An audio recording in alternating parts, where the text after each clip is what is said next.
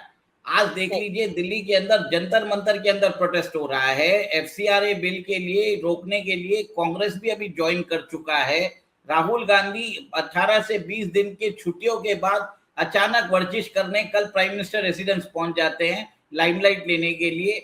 ये सब एक तरह से स्टूडेंट्स को आगे रख के वो अपनी जो राजनीतिक रोटियां सेक रहे हैं। मेरा ये मानना है कि भारत के अंदर रेजिम चेंज ऑपरेशन जो है वो चालू हो चुका है। हमने देखा है कि मैथ्यू वेन डाइक और जेरमी ब्राउन जो अमेरिकन ट्रेंड एजेंट्स है वो पकड़े गए हैं। और आप ये भी देखिए कि दिल्ली के अंदर जो एडवाइजरी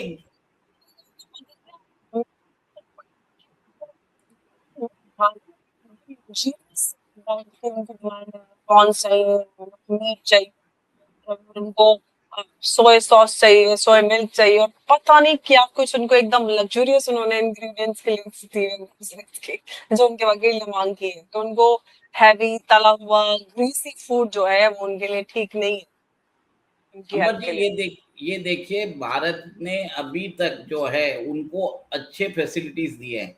अब उन्हें एक तरह से 5 स्टार फैसिलिटीज चाहिए भारत के खिलाफ वो काम सोया करने के मिल्क लिए। चाहिए उनको, प्रॉन्स चाहिए उनको, चिकन चाहिए, फिश चाहिए, और बहुत सारे कुछ एकदम लग्जूरियस आइटम। हाँ, वो उनको उनके डाइट के हिसाब से वो चाहिए।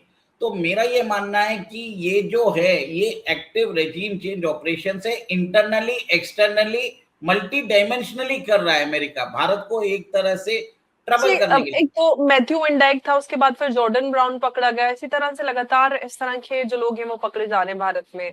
और फिर इस तरह के प्रोटेस्ट भी हैं, कई सारे पैटर्न्स एक ही समय पर नजर आ रहे हैं हमें, प्लस अमेरिका का प्रेशर टैक्टिक्स।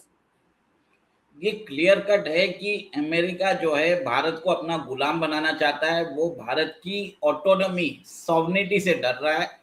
और आप ये देखिए कि भारत के खिलाफ वो कंटिन्यूसली सैंक्शंस करके, आज देखिए उन्होंने सिर्फ ये स्टेटमेंट दिया जो एक नॉनसेंस स्टेटमेंट है। और उसके बाद जो रिएक्शन आया इंडियन स्टॉक मार्केट में, उसमें जो फार्मा कंपनीज के शेयर्स है उसमें भारी बिकवाली हुई है।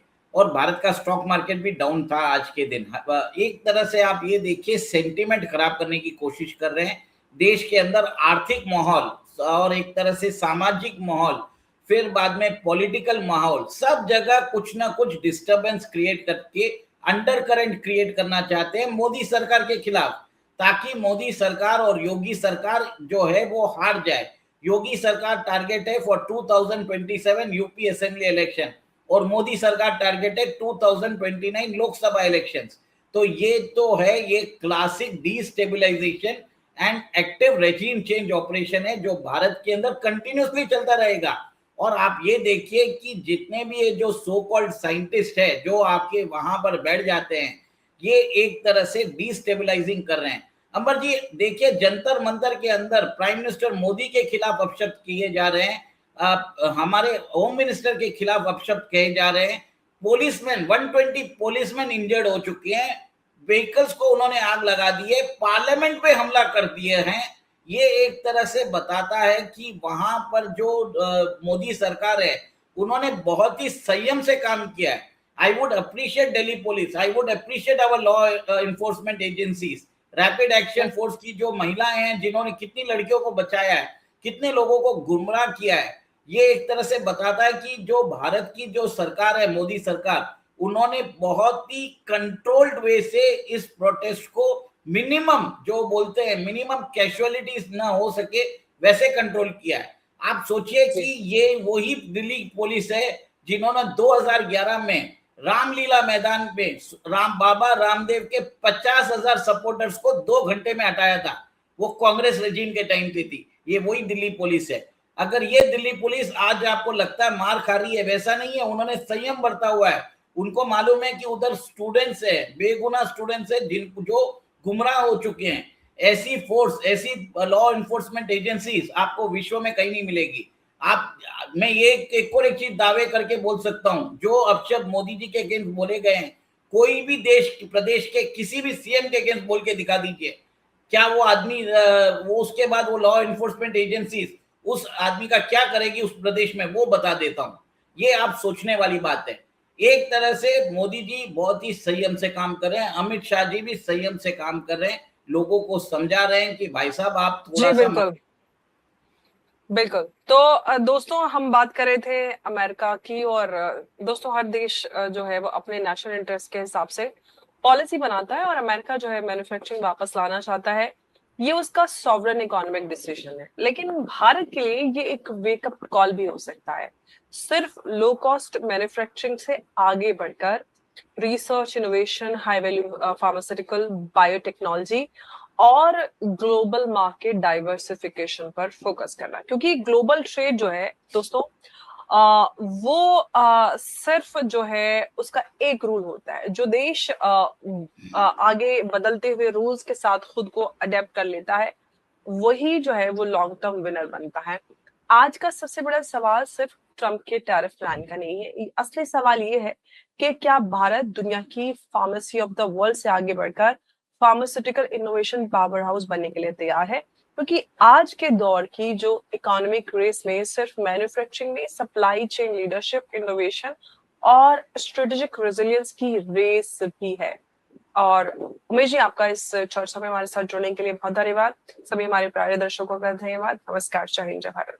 जय सिया राम अंबर जी। जय श्री राम उमेश, बहुत धन्यवाद।